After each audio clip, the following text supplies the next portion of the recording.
കണ്ണാടിയിലൂടെ പുതിയൊരു എപ്പിസോഡിലേക്ക് ഏവർക്കും സ്വാഗതം. ഒരു വലിയ ദുരന്തം നടന്ന് കഴിയുമ്പോഴാണ് ആ ദുരന്തം ഉണ്ടാകാൻ ഇടയായ സാഹചര്യത്തെക്കുറിച്ച് ചർച്ച ചെയ്യപ്പെടുകയും അതിനെക്കുറിച്ച് പഠിക്കുകയും ഇനി അത് ആവർത്തിക്കാതിരിക്കുന്നതിനുള്ള മുൻകരുതലുകൾ സ്വീകരിക്കുകയും ചെയ്യുന്നതിനെ കുറിച്ചെല്ലാം ചർച്ചകൾ നടക്കുകയും അത് രാഷ്ട്രീയ നിലയിലായാലും ഉദ്യോഗസ്ഥ നിലയിലായാലും അതുപോലെ തന്നെ സർക്കാർ തലത്തിലായാലും ഒക്കെ ഒരു ദുരന്തം ഉണ്ടാവണം, കുറേയേറെ പേർ മരിക്കണം. അത് ഉണ്ടാവാനുണ്ടായ സാഹചര്യത്തെക്കുറിച്ച് പഠിക്കുന്നതിനും ഇനി അത് ആവർത്തിക്കാതിരിക്കുന്നതിനുള്ള കരുതലുകൾ സ്വീകരിക്കുന്നതിനും വേണ്ടുന്ന നടപടികൾ സ്വീകരിക്കാൻ. ഇത് നമ്മുടെ നാടിനെ സംബന്ധിച്ചിടത്തോളം അതൊരു ശാപമായി മാറിയിരിക്കുകയാണ്. കുറേയേറെ പേർ കൊല്ലപ്പെടണം അല്ലെങ്കിൽ മരിക്കണം, എങ്കിൽ മാത്രമേ ഇവിടത്തെ അധികാരി വർഗം അല്ലെങ്കിൽ അവരെ നിയന്ത്രിക്കുന്ന രാഷ്ട്രീയ പ്രസ്ഥാനങ്ങൾ ഉണരും. അതുതന്നെയാണ് ഇപ്പോൾ സംഭവിച്ചിരിക്കുന്നത്. തൃശൂർ വെടിക്കെട്ട് അപകടം. ഇതിനു മുമ്പ് പല വെടിക്കെട്ട് അപകടങ്ങളിലും നിരവധി പേർ മരിച്ചിട്ടുണ്ട്. കൊല്ലം ജില്ലയിലെ പരവൂർ പുറ്റിങ്ങൽ ക്ഷേത്രത്തിൽ ഉണ്ടായ വെടിക്കെട്ട് അപകടം. ആ വെടിക്കെട്ട് അപകടത്തിൽ 110 പേരോ അതിലധികമായ പേരാണ് മരിച്ചത്. അന്ന് തന്നെ ക്ഷേത്ര ഉത്സവവുമായി ബന്ധപ്പെട്ട് വെടിക്കെട്ടുകൾ നിർത്തൽ ചെയ്യണമെന്നുള്ള ആവശ്യം ഉയർന്നത്. അത് അതിശക്തമായ ആവശ്യം ഉയർന്നു. എല്ലാ മേഖലകളിൽ നിന്നും ആ ആവശ്യം ഉയർന്നു വരികയും അന്ന് ആ വെടിക്കെട്ട് നടത്തുന്നതിന് നിയമപരമായ മാനദണ്ഡങ്ങൾ സ്വീകരിച്ചിട്ടില്ല എന്ന് പിന്നീട് കണ്ടെത്തുകയും ചെയ്തു. ഓരോ ഇതുപോലുള്ള അപകടം ഉണ്ടാകുമ്പോഴും പല മാനദണ്ഡങ്ങളും ഒരു വെടിക്കെട്ട് നടത്തുമ്പോൾ സ്വീകരിക്കേണ്ടുന്ന മാനദണ്ഡങ്ങൾ, സുരക്ഷിത മാനദണ്ഡങ്ങൾ പാലിക്കാതെയാണ് പലപ്പോഴും നടത്തിയിട്ടുള്ളതും അപകടങ്ങളുടെ ശക്തി വർദ്ധിപ്പിക്കുകയും ചെയ്യുന്നത് അത്തരം കാര്യങ്ങൾ കൊണ്ടാണ്. ഉത്സവത്തോടനുബന്ധിച്ച് തങ്ങളുടെ പ്രമാണിത്വം ഉയർത്തിക്കാട്ടുന്നതിന് വേണ്ടിയാണ് പല ഉത്സവ കമ്മിറ്റികളും വെടിക്കെട്ട് നടത്തുന്നതും അതുപോലെ തന്നെ ആന എഴുന്നള്ളത്ത് അടക്കമുള്ള ആനയും അമ്പാരിയും അടക്കമുള്ള ആഘോഷ പരിപാടികളെല്ലാം നടത്തുന്നു. ഇതെല്ലാം ആചാരങ്ങളുടെ ഭാഗമായിട്ടാണെന്ന് പറയാമെങ്കിൽ തന്നെയും ഈ ആചാരങ്ങൾ ഒഴിവാക്കാവുന്നതാണ്. ഇത് 150 വർഷങ്ങൾക്ക് മുമ്പ് തന്നെ അന്ന് വലിയൊരു സന്യാസി മുന്നറിയിപ്പ് നൽകിയിട്ടുണ്ട്. അന്ന് ആ സന്യാസി കൊടുത്തത് കരിയും വേണ്ട, കരി മരുന്നും വേണ്ട എന്നാണ്. എന്നാൽ അത് പലപ്പോഴും ചർച്ച ആയിട്ടുണ്ടെങ്കിൽ തന്നെയും അതുമൂലമുണ്ടാകുന്ന അപകടങ്ങൾ ഒഴിവാക്കുന്നതിന് വേണ്ടുന്ന നടപടികൾ സ്വീകരിക്കുകയും ചെയ്തിട്ടുണ്ടെങ്കിൽ തന്നെയും അത് ചില കേന്ദ്രങ്ങളിൽ നിന്നുണ്ടാകുന്ന നിർബന്ധങ്ങൾക്ക് വഴങ്ങി, ശുപാർശകൾക്ക് വഴങ്ങി, അവിടെയെല്ലാം തിരഞ്ഞെടുപ്പ് വരുമ്പോൾ വോട്ടുകൾ ആണ് ലക്ഷ്യം എന്നത് കണക്കാക്കി അതിനെല്ലാം ആ നടപടിയെല്ലാം മരവിപ്പിക്കുകയോ വരുത്തുകയോ ഒക്കെ ചെയ്തിട്ടുണ്ട്. അതുകൊണ്ടാണ് ഇന്നും വെടിക്കെട്ട് അപകടങ്ങൾ ഒരു തുടർക്കഥയായി നടക്കുന്നതും ആന എഴുന്നള്ളത്ത് സമയത്ത് ആനകൾ വിരളുന്നതും ആ വിരണ്ടോടുന്ന ആനയുടെ ചവിട്ടേറ്റ് ഉണ്ടാവുന്ന ദുരന്തങ്ങൾ, ആനകൾ അക്രമാസക്തമാവുന്ന അനുഭവങ്ങൾ, അത് മനുഷ്യരെ കൊല്ലുന്ന നിലയിലേക്ക് ആ ശക്തിയാവുന്ന ആനകളുടെ നിലപാടുകൾ, ഇതെല്ലാം ഓരോ ദുരന്തം കഴിയുമ്പോഴാണ് ചർച്ച ചെയ്യപ്പെടുന്നത്.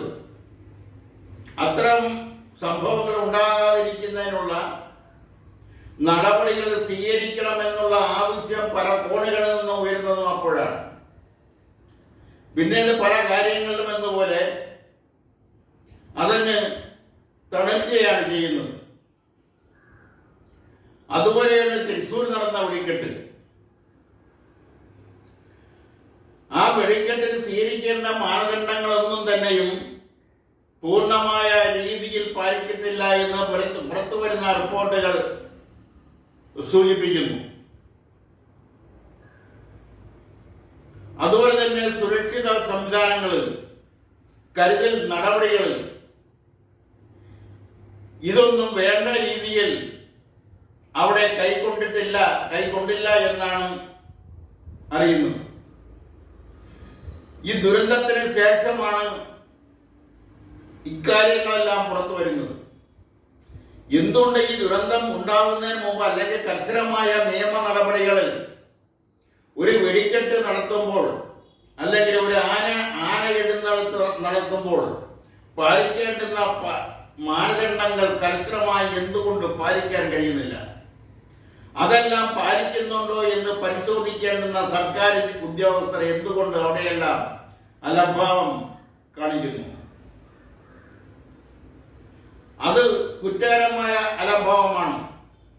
അത് മനുഷ്യന്റെ ജീവനെ വെച്ച് കളിക്കുന്ന അലംഭാവമാണ്. അത് ഉണ്ടാവാൻ പാടില്ല. വെടിക്കെട്ടില്ലാത്തത് കൊണ്ട് അല്ലെങ്കിൽ ആനയുടെ എഴുന്നള്ളത്തില്ലാത്തത് കൊണ്ട് ഒരു ക്ഷേത്രത്തിന്റെയും ഉത്സവവുമായി ബന്ധപ്പെട്ട ശോഭ, ആ ശോഭയ്ക്ക് യാതൊരു കോട്ടവും സംഭവിക്കുന്നില്ല. ആ ശോഭ കെടുന്നുമില്ല. പിന്നെ നൂറ്റാണ്ടുകൾക്ക് മുമ്പ് ഉണ്ടായിരുന്ന ചില ആചാരങ്ങൾ കാലഹരണപ്പെട്ട ആചാരങ്ങളാണ് എന്ന് പറയുന്നതിൽ തെറ്റില്ല.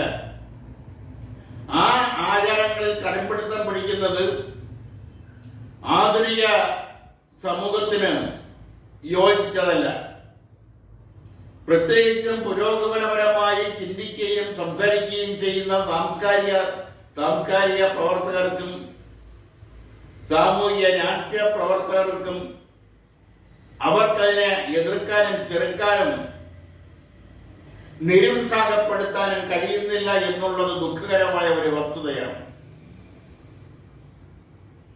അതുകൊണ്ട് തൃശൂർ വെടിക്കെട്ട് അപകടത്തിന്റെ പശ്ചാത്തലത്തിൽ ഇനിയെങ്കിലും ഇത്തരം അപകടങ്ങൾ ഉണ്ടാവാതിരിക്കുന്നതിനുള്ള മുൻകരുതലുകൾ ഇത്തരം വെടിക്കെട്ടുകൾ നിരോധിക്കുന്നതിനെ കുറിച്ചുള്ള ആലോചനകൾ, അതുപോലെ തന്നെ ആനയെ എഴുന്നള്ളത്തിന് ഉപയോഗിക്കുമ്പോൾ സ്വീകരിക്കേണ്ടുന്ന മാനദണ്ഡങ്ങൾ, ആ ആനയുടെ ആരോഗ്യസ്ഥിതി സ്വഭാവ രീതിയെ കുറിച്ചൊക്കെ പഠിക്കേണ്ടുന്ന കാര്യങ്ങളെല്ലാം തന്നെയും വസ്തുതാപരമായി പഠിച്ചുകൊണ്ട് മാത്രമേ അതുമായി ബന്ധപ്പെട്ട ഡിപ്പാർട്ട്മെന്റ് മേധാവികളിൽ നിന്നും ലഭിച്ചിരിക്കേണ്ട സർട്ടിഫിക്കറ്റുകൾ വാങ്ങി വെച്ചതിന് ശേഷമേ ഇത്തരം കാര്യങ്ങൾ നടത്താവൂ എന്നതിനെ കുറിച്ച് എങ്കിലും ഒരു തീരുമാനമെടുക്കണം. പൂർണ്ണമായി വെടിക്കെട്ട് മാലയെഴുന്നള്ളത്തും ഒഴിവാക്കാൻ അല്ലെങ്കിൽ നിയമം കൊണ്ട് ഒഴിവാക്കാൻ കഴിയുന്നില്ലെങ്കിൽ മാനദണ്ഡങ്ങൾ കർശനമായി പാലിക്കുന്നുണ്ടെന്ന് ഉറപ്പുവരുത്തണം. അത്രയെങ്കിലും ജനങ്ങളുടെ ജീവന് വിലയുണ്ടെന്ന് അതുമായി ബന്ധപ്പെട്ടവർ കരുതണം. തമിഴ്നാട്ടിലും പശ്ചിമ ബംഗാളിലും പൊതു തെരഞ്ഞെടുപ്പ് നടക്കുകയാണ്. നിയമസഭയിലേക്കുള്ള തെരഞ്ഞെടുപ്പ്, തമിഴ്നാട് നിയമസഭയിലേക്കുള്ള തെരഞ്ഞെടുപ്പ്, പശ്ചിമ ബംഗാൾ നിയമസഭയിലേക്കുള്ള തെരഞ്ഞെടുപ്പ്. തമിഴ്നാട്ടിൽ കഴിഞ്ഞിരിക്കുന്നു, ബംഗാളിൽ കഴിഞ്ഞിരിക്കുന്നു. തമിഴ്നാട് കേരളത്തിന്റെ തൊട്ട് ചേർന്നുള്ള സംസ്ഥാനമാണ്. കേരളവുമായി, കേരളത്തിലെ കേരളീയ സംസ്കാരവുമായി വളരെയധികം ബന്ധമുള്ള ഒരു കാലഘട്ടത്തിൽ കേരള രാഷ്ട്രീയമായി തന്നെ അഭേദ്യമായ ബന്ധമുണ്ടായിരുന്ന ഒരു നാടാണ് തമിഴ്നാട്. ഇന്ത്യയിൽ ആദ്യമായി കമ്മ്യൂണിസ്റ്റ് പാർട്ടി അധികാരത്തിൽ വരുമെന്ന് പലരും കരുതിയിരുന്നത്, ലോകം പ്രതീക്ഷിച്ചിരുന്നതും തമിഴ്നാട്ടിലാണ്. അത്രയും ശക്തമായിരുന്ന തമിഴ്നാട്ടിലെ കമ്മ്യൂണിസ്റ്റ് പാർട്ടി. ഇന്നവിടുത്തെ അവസ്ഥ എത്രയോ ദയനീയമാണ്. ഇത് തന്നെയാണ് പശ്ചിമ ബംഗാൾ. 34 വർഷം ഇടതുപക്ഷ മുന്നണി ഭരിച്ചിരുന്ന സംസ്ഥാനം. യോഗി ബാസുവും ബുദ്ധദേവ് ഭട്ടാചാര്യയുമെല്ലാം ഭരണം നിർവഹിച്ചിരുന്ന, മുഖ്യമന്ത്രി പദം അലങ്കരിച്ചിരുന്ന ഒരു സംസ്ഥാനം. ആ സംസ്ഥാനത്ത് നിന്ന് കമ്മ്യൂണിസ്റ്റ് പാർട്ടിയുടെ ഒരു കൊടി കാണണമെങ്കിൽ കിലോമീറ്ററുകൾ താണ്ടേണ്ടിയിരിക്കുന്നു. ജ്യോതി ബാസു മുഖ്യമന്ത്രിയായിരുന്നപ്പോൾ അന്നത്തെ യൂത്ത് കോൺഗ്രസിന്റെ സംസ്ഥാന പ്രസിഡന്റായിരുന്ന കുമാരി മമതാ ബാനർജി, അവരുടെ ഒറ്റയാൻ പോരാട്ടം, അവരോടൊപ്പം കൂടിയ അന്നത്തെ യുവ കോൺഗ്രസ്കാർ, അവർ നടത്തിയ പ്രക്ഷോഭങ്ങൾ, അവരനുഭവിച്ച പോലീസ് മർദ്ദനങ്ങൾ, ജയിൽവാസങ്ങൾ, ഇതെല്ലാം തന്നെയാണ് സിദ്ധാർത്ഥ ശങ്കറായെ മാറ്റി നിർത്തിക്കൊണ്ട് പശ്ചിമ ബംഗാൾ രാഷ്ട്രീയം മമതാ ബാനർജിക്ക് അവിടെ സ്ഥാനം നൽകിയത്. ആ മമതാ ബാനർജിയാണ് ഇടതുപക്ഷത്തെ പിന്തള്ളിക്കൊണ്ട് CPIM-നെ മാറ്റി നിർത്തിക്കൊണ്ട്, RSPയെ മാറ്റി നിർത്തിക്കൊണ്ട്, ഫോർവേഡ് ബ്ലോക്കിനെ മാറ്റി നിർത്തിക്കൊണ്ട്, CPI-യെ മാറ്റി നിർത്തിക്കൊണ്ട്, CPI-ML-നെ മാറ്റി നിർത്തിക്കൊണ്ട് അവിടെ തന്റെ ഭരണം കൂടം സ്ഥാപിച്ചത്. അതിനു വേണ്ടി വന്ന അവർ സഹിച്ച ത്യാഗങ്ങൾ, എന്തുകൊണ്ട് അവിടുത്തെ കമ്മ്യൂണിസ്റ്റ് പാർട്ടിയെ മാറ്റി നിർത്തിക്കൊണ്ട്, ഇടതുപക്ഷ പാർട്ടിയെ മാറ്റി നിർത്തിക്കൊണ്ട് തൃണമൂൽ കോൺഗ്രസിനെ ആ സ്ഥാനത്തെല്ലാം പ്രതിഷ്ഠിച്ചു എന്നുള്ളതിനെ കുറിച്ച് രാഷ്ട്രീയപരമായി ശാസ്ത്രീയ കാഴ്ചപ്പാടോടെ പഠിക്കേണ്ട വിഷയമാണ്. 34 വർഷം ഭരിച്ച പാർട്ടി ഇന്ന് അവിടുത്തെ ഒരു അപ്രധാന രാഷ്ട്രീയ പാർട്ടിയായി മാറാനുണ്ടായ കാരണം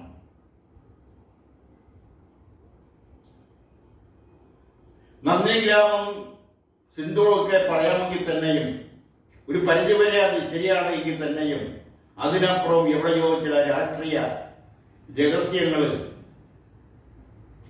രാഷ്ട്രീയ നിഗൂഢതകൾ ഒളിഞ്ഞിരിപ്പുണ്ട്.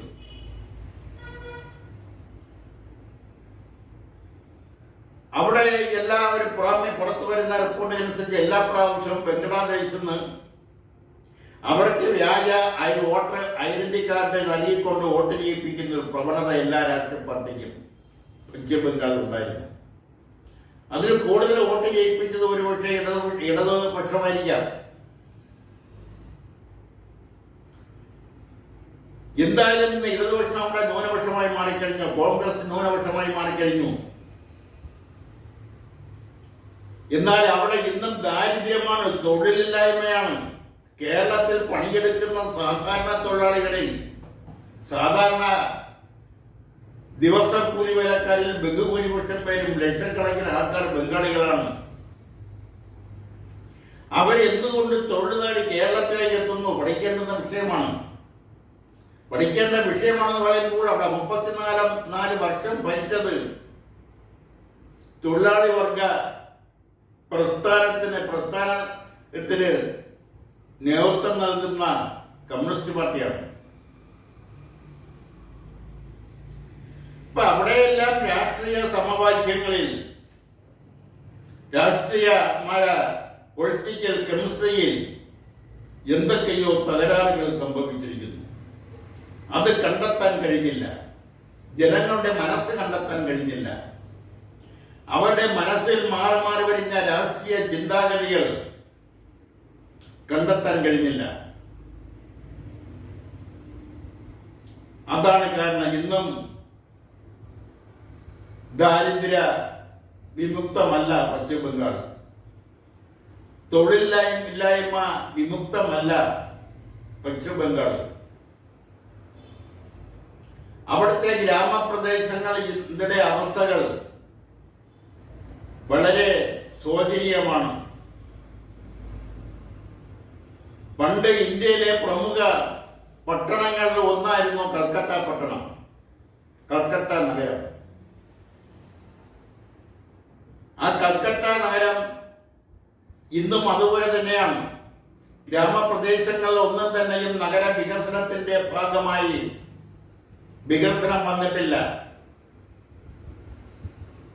അവിടെ തെരുവുകളിൽ താമസിക്കുന്നവര്, അർത്ഥ പട്ടണിക്കാർ, തൊഴിലില്ലായ്മ അതിരൂക്ഷമായി നേരിടുന്ന ഗ്രാമപ്രദേശങ്ങളിൽ പല അവിടത്തെ പ്രധാനപ്പെട്ട വ്യവസായമായ പാരമ്പര്യ വ്യവസായമായ ചടമൽ വ്യവസായങ്ങൾ തകർച്ചയിൽ, പല ചടമൽ വ്യവസായങ്ങളും വ്യവസായ യൂണിറ്റുകളും മറ്റുള്ളവ അടച്ചുപൂട്ടുന്നതിന്റെ ഭീഷണിയിലാണ്. അപ്പൊ അവിടെയെല്ലാം എന്തെല്ലാമോ തകരാറുകൾ സംഭവിച്ചിരിക്കുന്നു. അതിന്റെ ഫലമായിട്ടാണ് തൃണമൂൽ കോൺഗ്രസ് എന്ന പുതിയ രാഷ്ട്രീയ പ്രസ്ഥാനം അവിടെ വളർന്നു വന്നതും അതിന്റെ നേതാവായ മമതാ ബാനർജി മുഖ്യമന്ത്രിയായി. എങ്കിലും ജനങ്ങളുടെ പ്രശ്നം പൂർണ്ണമായി പരിഹരിക്കപ്പെട്ടോ, ഭാഗികമായി പരിഹരിക്കപ്പെട്ടോ, ബഹുഭൂരിപക്ഷം പ്രശ്നങ്ങൾ പരിഹരിക്കപ്പെട്ടോ എന്ന് ചോദിച്ചാൽ ഇല്ല എന്നാണ് ഉത്തരം. അവിടുന്ന് തൊഴിൽ തേടി അന്യ സംസ്ഥാനങ്ങളിലേക്ക് ചെറുപ്പക്കാർ കുടിയേറി നടത്തുന്നു, അല്ലെ അന്യ സംസ്ഥാനങ്ങളിലേക്ക് തൊഴിൽ തേടി പോകുന്നു. എത്രയോ ലക്ഷം പേര് കേരളത്തിൽ ബംഗാളികളുടെ എണ്ണം, കേരളത്തിലെ തൊഴിൽ ചെയ്യുന്ന കൂലിക്കാരായ ബംഗാളികളുടെ എണ്ണം 30 ലക്ഷത്തിലധികം വരും.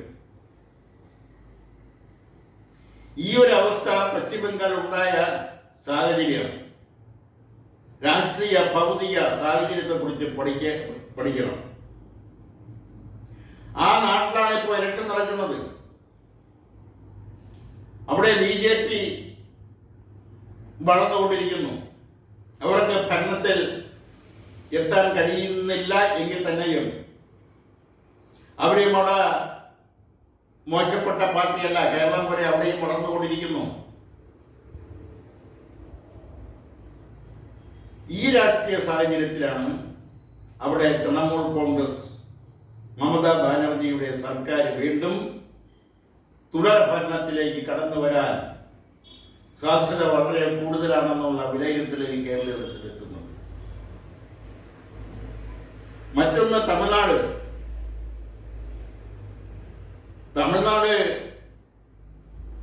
DMK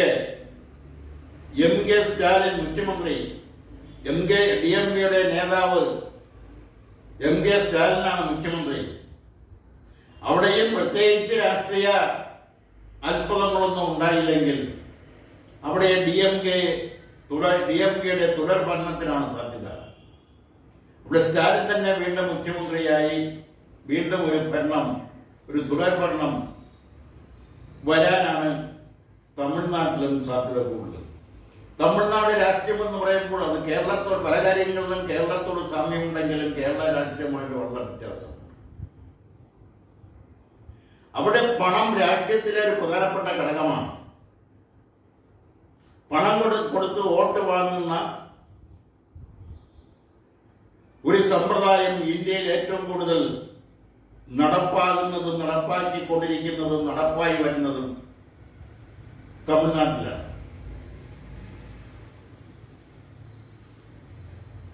അതുപോലെ മറ്റ് സംസ്ഥാനങ്ങളിലൊന്നുമില്ല.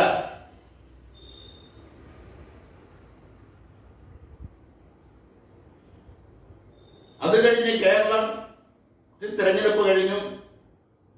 അവിടെ ഫലം ലഭിക്കുന്നതിന് വേണ്ടി മെയ് 4 വരെ കാത്തിരിക്കേണ്ടിയിരിക്കുന്നു. അവിടെ ഈ മെയ് 4 ഫലം വരുമ്പോൾ ഇന്നത്തെ പ്രത്യേക രാഷ്ട്രീയ സാഹചര്യം വെച്ച് പഠിക്കുമ്പോൾ ഒരു തുടർ ഭരണത്തിനാണ് സാധ്യതയുള്ളത്. അത് പൂർണ്ണമായി ശരിയാണെന്ന് പറയാൻ ഒക്കത്തില്ല എങ്കിൽ തന്നെയും നിലവിൽ വന്നുകൊണ്ടിരിക്കുന്ന സർവേകൾ, രാഷ്ട്രീയ നിരീക്ഷകരുടെ അഭിപ്രായങ്ങൾ ഒക്കെ കണക്കിലെടുത്ത് വിലയിരുത്തുമ്പോൾ ഒരു തുടർ ഭരണത്തിനുള്ള സാധ്യത കേരളത്തിൽ തള്ളിക്കളയാനാവില്ല. കേരളത്തിലെ വോട്ടർമാരുടെ സ്വഭാവ രീതി ഈ തെരഞ്ഞെടുപ്പിൽ 4 തട്ടുകളായി സമ്മതിദായകർ മാറി എന്നുള്ളതാണ്.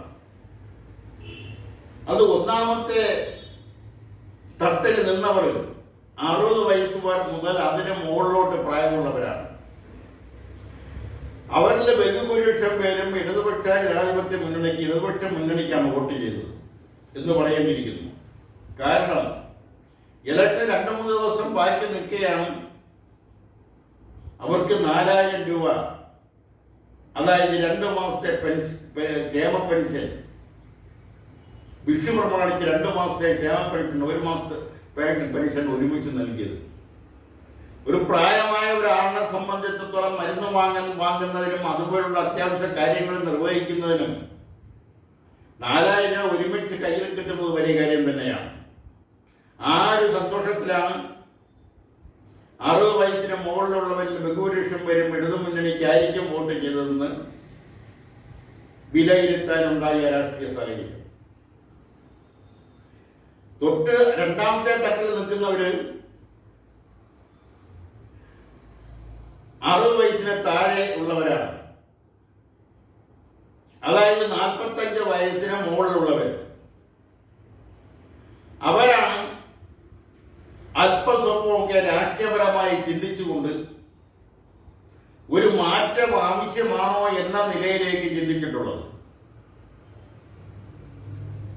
അവരിൽ പകുതി പേരെങ്കിലും ഒരു മാറ്റം ആവശ്യമാണ്, അനിവാര്യമാണ് എന്ന് ചിന്തിച്ചവരാണ്. ചിലപ്പോൾ പകുതിയിലധികവും വരാം. അതാണ് 2ാം തട്ട്, തൊട്ട് താഴെ നിൽക്കുന്ന 2ാം തട്ടിലെ സമ്മതിദായകർ ചിന്തിച്ചത്. അതിന്റെ താഴെ നിൽക്കുന്ന 45 വയസ്സിന് താഴെ 30 വയസ്സ് വരെ പ്രായമുള്ളവർ, അവർ വളരെ വ്യക്തമായ കാഴ്ചപ്പാട് ഉള്ളവരാണ്. വ്യക്തമായ രാഷ്ട്രീയ കാഴ്ചപ്പാടോടെ കാര്യങ്ങളെ നോക്കിക്കാണുന്നവരാണ്. ആ കാഴ്ചപ്പാടോടെ ജനങ്ങളെ, ഇവിടുത്തെ ഇന്നത്തെ അവസ്ഥയെ, സാമ്പത്തിക വ്യവസ്ഥയെ, സാമൂഹിക വ്യവസ്ഥയെ, ജനങ്ങളുടെ ജീവിതത്തെ എന്തൊക്കെ കൊട്ടിഘോഷിച്ചാലും ജനങ്ങളുടെ ഇടയിൽ ഉണ്ടായിക്കൊണ്ടിരിക്കുന്ന അസ്വസ്ഥതകള്, അവരുടെ ബുദ്ധിമുട്ടുകള്, പല സർക്കാർ ഓഫീസുകളിലും അവർക്ക് നേരിട്ട് അനുഭവിക്കേണ്ടി വന്ന ബുദ്ധിമുട്ടുകള്, അതുപോലെ തന്നെ ചില അവർക്ക് അനുകൂലമായി മാറ്റങ്ങൾ വന്നിട്ടുള്ള കാര്യങ്ങളും അവർ വിസ്മരിക്കുന്നില്ല. അത്തരം ആൾക്കാരാണ് 30 വയസ്സിന് മുകളിൽ 45 വയസ്സിന് ഇടയ്ക്കുള്ള സമ്മതിദായകർ. അവരുടെ ഭൂരിപക്ഷം വോട്ടും ഇടതുപക്ഷ മുന്നണിക്ക് ലഭിച്ചിരിക്കാനാണ് സാധ്യത. പിന്നീടുള്ളത് 30 വയസ്സിന് താഴെ 18 വയസ്സ് മുതൽ മുകളിലോട്ടുള്ളവര്, അതിൽ പുതിയ സമ്മതിദായകർ അടക്കമുള്ളവരുണ്ട്. അവർക്ക് പ്രത്യേകിച്ച് രാഷ്ട്രീയ കാഴ്ചപ്പാട് ഒന്നും പ്രത്യക്ഷമായി ഇല്ല എന്നുള്ളതാണ് വസ്തുത. അവരിൽ കൂടുതൽ വിദ്യാർത്ഥികളാണ്, വിദ്യാർത്ഥികളും യുവജനങ്ങളുമാണ്. അവർ മാറിയ സാഹചര്യത്തിൽ, മാറിയ ഭൗതിക ജീവിത സാഹചര്യത്തിൽ നന്നായി ജീവിക്കണം. അവരുടെ ഭാഷയിൽ പറഞ്ഞാൽ അടിച്ചു പൊളിച്ച് ജീവിക്കണം. അതിൽ വിദ്യാർത്ഥികളിൽ പലരും യൂറോപ്യൻ രാഷ്ട്രങ്ങളിൽ സ്വപ്നം കണ്ടുകൊണ്ട് ജീവിക്കുന്നവരാണ്. അവർക്ക് യൂറോപ്യൻ രാഷ്ട്രങ്ങളിൽ പോയി എങ്ങനെ വിദ്യാഭ്യാസം തുടർഭരണം എങ്ങനെ നടത്താൻ കഴിയുമെന്ന് ചിന്തിക്കുന്നവരും അതിനുവേണ്ടി പരിശ്രമിക്കുന്നവരുമാണ്. അതുപോലെ തന്നെ പഠനം പൂർത്തിയായ യൂറോപ്യൻ രാഷ്ട്രങ്ങളിൽ ഇല്ലേ സൗകര്യങ്ങളിൽ അവിടെ തൊഴിൽ ചെയ്യുമ്പോൾ കിട്ടുന്ന വേതനം, ആ വേതനം ഇവിടെ നിന്ന് കേരളത്തെക്കാൾ എത്രയോ അധികമാണ് അവിടെ ലഭിക്കുന്ന വേതനം. അത്തരം വേതനങ്ങളെല്ലാം മുന്നിൽ കണ്ടുകൊണ്ട്, അത്തരം വേതനങ്ങളെ എല്ലാം ആഗ്രഹിച്ചുകൊണ്ട് ജീവിക്കുന്നവരാണ് 18-നും 30-നും ഇടയ്ക്ക് പ്രായമുള്ളവർ. അവർക്ക് വ്യക്തമായ രാഷ്ട്രീയ ചിത്രം അവർക്കില്ല. അവർക്ക് അവരുടേതായ രാഷ്ട്രീയമാണ് അവർക്ക് ഏറ്റവും കൂടുതൽ അവരുടെ മനസ്സിൽ. അങ്ങനെ അവരുടെ രാഷ്ട്രീയത്തിലേക്ക്, അവരുടെ വ്യക്തിപരമായ ആവശ്യത്തിലേക്ക്, അവരുടെ വ്യക്തിപരമായ സുഖസൗകര്യങ്ങളിലേക്ക്, അവരുടെ വ്യക്തിപരമായ കാര്യങ്ങളിലേക്ക് അവരെ ചുരുങ്ങി നിന്നുകൊണ്ടാണ് കാര്യങ്ങളെക്കുറിച്ച് നോക്കുന്നതും കാര്യങ്ങളെക്കുറിച്ച് ചിന്തിക്കുന്നത്. ആർക്കായിരിക്കും അവരുടെ സമ്മതിദാനാവകാശം രേഖപ്പെടുത്തിയിരിക്കുന്നത് എന്ന് ചോദിച്ചാൽ അതിന് പെട്ടെന്ന് ഉത്തരം തരാൻ ബുദ്ധിമുട്ടാണ്. അവിടെ രണ്ട് ഭാഗത്തും അവരുടെ വോട്ടുകൾ രണ്ട് ഭാഗത്തുമായി മാറിമറിയാൻ സാധ്യതയുണ്ട്. അവർ ഒരേ സമയം ഇടതുപക്ഷ മുന്നണിക്ക് അനുകൂലമായും പ്രതികൂലമായും ചിന്തിക്കാം. ഒരേ സമയത്ത് തന്നെ ഐക്യ ജനാധിപത്യ മുന്നണിക്ക് അനുകൂലമായും പ്രതികൂലമായും ചിന്തിക്കാം. അവരുടെ BJPക്ക് അനുകൂലമായി ചിന്തിക്കുന്നവരിൽ ഈ 18 വയസ്സിനും 30 വയസ്സിനും ഇടയ്ക്കുള്ളവരിൽ നല്ലൊരു ശതമാനം ആൾക്കാരുണ്ട്. അങ്ങനെയുള്ള ഒരു രാഷ്ട്രീയ സാഹചര്യം നിലനിൽക്കുമ്പോൾ അവരുടെ വോട്ട് നിർണായകമാണ്. ഇതെല്ലാം കണക്കിലെടുത്തുകൊണ്ടാണ് മെയ് 4-ാം തീയതി തിരഞ്ഞെടുപ്പ് ഫലം പുറത്തു വരുമ്പോൾ ആർക്കാണ് ഭൂരിപക്ഷം ലഭിക്കുക എന്നുള്ളത് തീരുമാനമാകുന്നത്. അപ്പോഴാണ് സർവേ ഫലങ്ങളുടെ പൊരുളുകൾ എന്താണെന്ന് മനസ്സിലാക്കാൻ കഴിയും. അവസാനമായി കണ്ണാടിയിലൂടെ എന്ന പരിപാടിയിലൂടെ പറയാനും മുന്നറിയിപ്പ് നൽകാനും ഒക്കെ ഉദ്ദേശിക്കുന്നത് ക്രമാതീതമായി വർദ്ധിച്ചുകൊണ്ടിരിക്കുന്ന ചൂടിനെയാണ്. ഉഷ്ണരോഗങ്ങൾ വരാൻ വളരെ സാധ്യതയുണ്ട്. അതുപോലെ തന്നെ ചൂട് കൊണ്ട് അല്ലെങ്കിൽ അമിതമായി 40 ഡിഗ്രിക്ക് മുകളിൽ ചൂട് വരുമ്പോൾ ശരീരം പൊള്ളാൻ സാധ്യതയുണ്ട്. ആ പൊള്ളൽ കൊണ്ട് അപകടങ്ങൾ സംഭവിക്കാൻ സാധ്യതയുണ്ട്. അതുപോലെ തന്നെ പാമ്പുകൾ, ഇഴജന്തുക്കൾ, അവർക്ക് മാളങ്ങളിൽ ഇരിക്കാൻ കഴിയാത്ത ഒരു സാഹചര്യം സംജാതമാവുകയും അവരുടെ മാളങ്ങളിൽ നിന്ന് പുറത്തു വരുന്ന ഒരു സ്ഥിതിവിശേഷം ഇപ്പോഴുണ്ട്. അതുകൊണ്ട് പാമ്പ് കടിയേറ്റ് അവർക്ക് ഈ ചൂട് സമയത്ത് അവരുടെ ആ വിഷത്തിന്റെ വീര്യം വർദ്ധിക്കുന്ന തോതിലാണുള്ളത്. അതുകൊണ്ടാണ് പാമ്പ് കടിയേറ്റ് മരിക്കുന്ന വാർത്തകൾ വന്നുകൊണ്ടിരിക്കുന്നത്. അതുപോലെ തന്നെ കുട്ടികളുടെ കാര്യത്തിൽ അംഗനവാടികൾ ഒരാഴ്ച അവധി കൊടുത്തു. അതോടെ തന്നെ ചെറിയ സ്കൂളുകൾ, ലോവർ പ്രൈമറി സ്കൂളുകൾ, കൊച്ചു കുട്ടികൾ പഠിക്കുന്ന വിദ്യാലയങ്ങളെല്ലാം ഈ ചൂടിന്റെ കാഠിന്യം കുറയുന്നതുവരെ അവധി പ്രഖ്യാപിച്ചതുകൊണ്ട് പ്രത്യേകിച്ച് വിദ്യാഭ്യാസ മേഖലയിൽ ദോഷമൊന്നും ഉണ്ടാവുമെന്ന് തോന്നുന്നില്ല. അക്കാര്യം സർക്കാർ അവധി പ്രഖ്യാപിക്കുന്നതോടൊപ്പം തന്നെ ഇവിടുത്തെ സ്വകാര്യ വിദ്യാലയങ്ങൾ, ആ സ്വകാര്യ വിദ്യാലയങ്ങൾ സർക്കാരിന്റെ ഉത്തരവുകൾ പാലിക്കുന്നുണ്ടോ എന്ന് നോക്കുകയും സർക്കാരിന്റെ അത്തരം ഉത്തരവുകൾ പാലിക്കാതെ പ്രവർത്തിക്കുന്ന വിദ്യാലയങ്ങളുടെ മേൽ കർശന നിലപാടുകൾ സ്വീകരിക്കുകയും വേണം. അതുപോലെ തന്നെ സ്വകാര്യ പ്രൊഫഷണൽ കോളേജുകളിൽ ഉണ്ടായിക്കൊണ്ടിരിക്കുന്ന വിദ്യാർത്ഥികളുടെ മേൽ ഉണ്ടായിക്കൊണ്ടിരിക്കുന്ന മാനസിക പീഡനങ്ങൾ അത് പല രീതിയിലാവാം. പല രീതിയിലാണ് ആ പീഡനങ്ങളെല്ലാം സംഭവിക്കുന്നത്. അതിന്റെ ഫലമായിട്ട് ആത്മഹത്യ ചെയ്യുന്ന കുട്ടികൾ, സഹപാഠികളിൽ നിന്നുണ്ടാകുന്ന പീഡനങ്ങൾ, സീനിയർ വിദ്യാർത്ഥികളിൽ നിന്നും റാഗിംഗ് എന്ന് പറയുന്ന പ്രാകൃതമായ ഒരു ഏർപ്പാടിൽ നിന്നുണ്ടാകുന്ന പീഡനങ്ങൾ, അധ്യാപകരിൽ നിന്നുണ്ടാകുന്ന പീഡനങ്ങൾ, ആക്ഷേപങ്ങൾ, അവിടെ ജാതിയുടെയും മതത്തിന്റെയും നിറത്തിന്റെയും പേരിലെല്ലാം അധിക്ഷേപങ്ങൾ നടക്കുന്നു എന്ന് നമ്മുടെ കലാലയങ്ങളിൽ അത്തരം അധിക്ഷേപങ്ങളുടെ വേദിയായി മാറുന്നു എന്ന് കേൾക്കുന്നത് കേരളം എത്രത്തോളം പുറകോട്ട് പോയിരിക്കുന്നു എന്നുള്ളതിന് ഏറ്റവും വലിയ തെളിവാണത്. സാംസ്കാരികമായി കേരളം എത്രത്തോളം പുറകോട്ട് പോയിരിക്കുന്നു. ഇവിടെ സാംസ്കാരികമായും സാമൂഹികമായും രാഷ്ട്രീയപരമായും പ്രബുദ്ധത